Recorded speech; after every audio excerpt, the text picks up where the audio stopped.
Welcome to two carts, same mass. This is a demonstration that we worked out in the lab. You've done the full calculations. Now it's really nice to see how it works in the lab itself. And I have both Christina and Logan helping me with this demonstration. What we're going to do first is we're going to look at the low frequency mode. That's called the center of mass mode. And to get that mode when the masses are the same, we have to displace the two carts by exactly the same amount. And what we're going to try and do as Logan does this displacement and then releases, what we should see is that the middle spring does not stretch when we've properly gotten this normal mode set up. And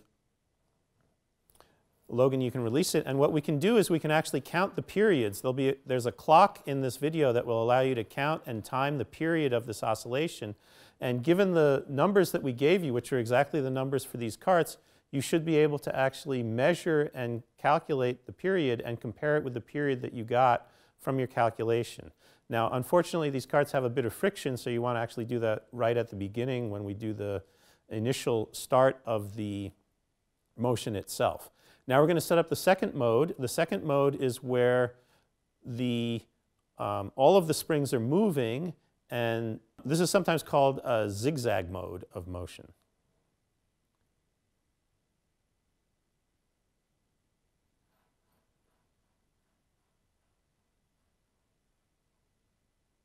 The key thing with a normal mode is that if you've gotten it in a normal mode, it still looks the same at all time. It doesn't change.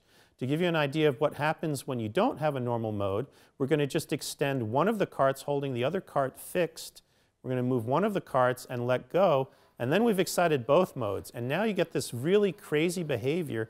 It's actually involving a phenomenon called beats. If you've studied that in your physics classes, you'll know what it means. But you can even see in some cases one of the carts will actually stop moving while the other cart is moving, and then it transfers back and forth. Unfortunately, there is a fair amount of friction here, and so it doesn't last for a very long period of time.